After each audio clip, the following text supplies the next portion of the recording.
What up, gang? Today we are going to Brighton and Hove to explore the seaside town. And so you may be wondering, why Brighton? Well, it's a seaside town, and as we've been in lockdown in the UK for so long, it would be nice to just go somewhere else. There's beaches, there's coffee. I've only ever been to Brighton once before, and that was to DJ. So this is going to be a very different experience.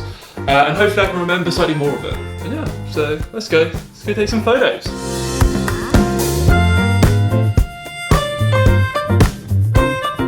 We have now arrived in sunny Brighton. Probably gonna put this away for a little bit, take some photos, and yeah, get some coffee.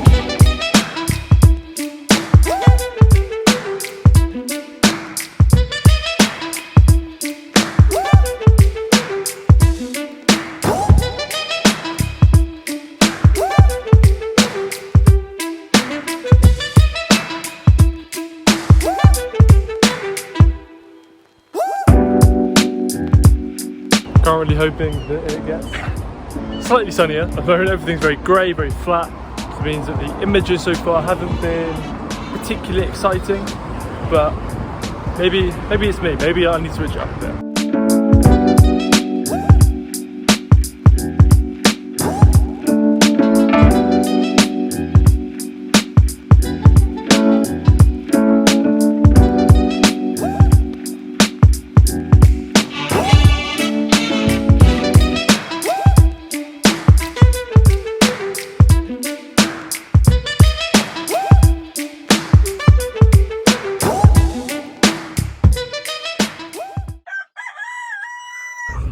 What is up? So I didn't record that many videos whilst I was out in Brighton, but now back in London. It's early morning, but I'm on my way to Eastbourne. And so Eastbourne is slightly further along the coast from Brighton, and the plan is to get out and take photos, go for a nice walk with some friends. So I'll document some of the different photos that I take, some of what I'm thinking. Usually when you come to London early morning, you think, let's hope it's paying, but it's all overcast. So that means we've got to shoot differently. We've got to think differently. We've got to start thinking more, less about kind of like tonal contrast, more about shapes, more about patterns, more about, yeah, other things than bright paying colours.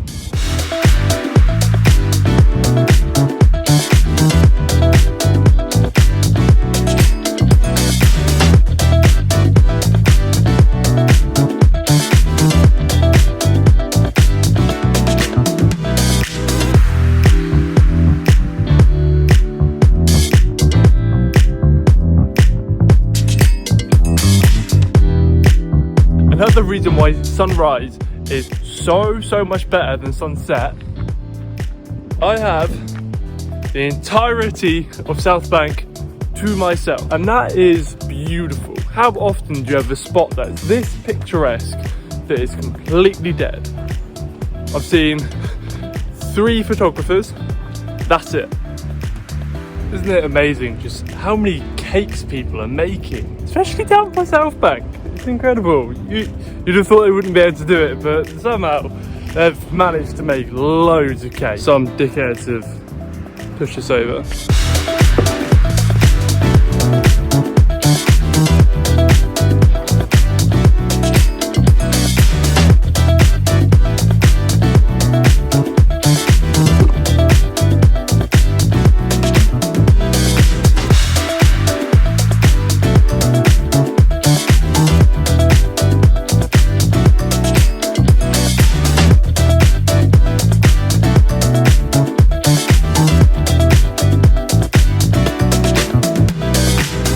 Do this little aqua crossing. It's either an hour's walk that way or 5 minutes of pain as you slowly cross this. So choosing the pain.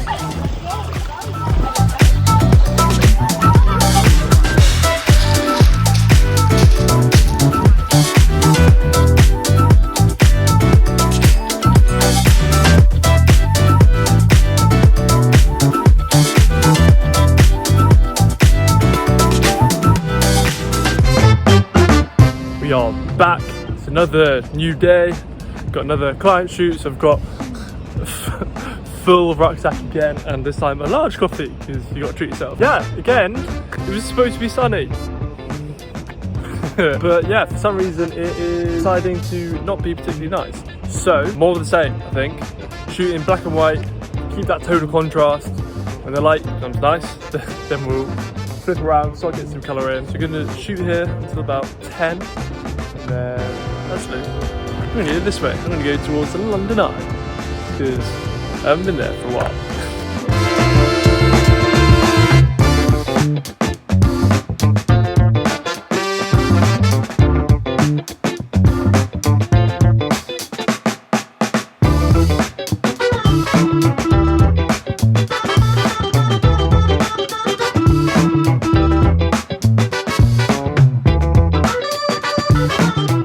I want to say thank you to everyone that left feedback and comments, just saying that I didn't need to be so aggressive in my cuts. I've been trying to make these videos as engaging as possible, and I found that a really good way to do that is to chop everything up. But I appreciate that I probably did it too much and I'm still learning.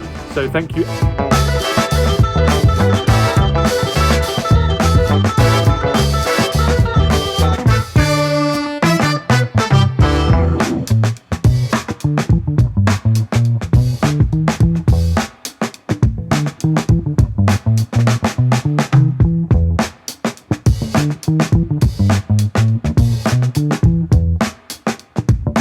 As many London photographers will appreciate and understand, when it is cloudy and overcast, it's actually really difficult to find lots of interesting things. When the light is hard and harsh, you get lovely angles everywhere, and it's really easy to go, that's some light, I'm going to wait for a subject there and make a photo that way. However, as you can probably see by looking at my face, I have virtually no shadow, and that means that photos are a little bit harder to come by. All you have to do is you have to think differently. You have to think, okay, maybe I can't get harsh lights, but I can get soft gradient. How can I make that interesting? Where can I place subjects that are maybe more in the shadow than previously? Catch little glimpses of the highlights and reflections. It's a slightly different way to look at things, but I think that it allows you to shoot at different times. It gives you more opportunity to be creative. You don't have to only go out on these sunny days. You can just go out anytime and still get beautiful photos. That is the goal, create beautiful photos in cloudy weather. Well, that has thrown a real spanner in the works. I am not prepared for the rain.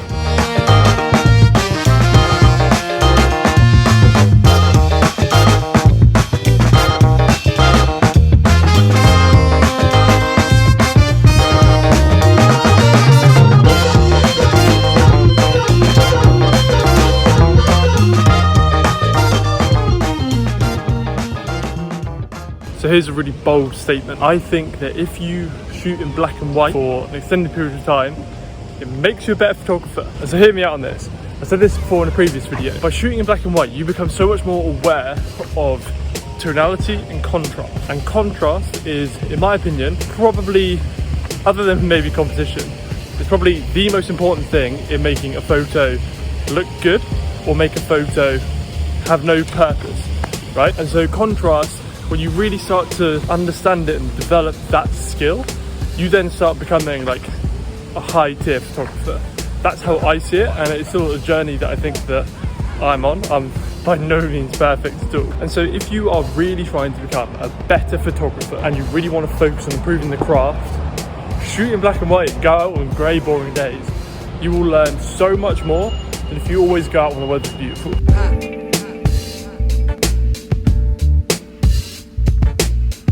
Can't believe I'm recording in 4K. You putting on some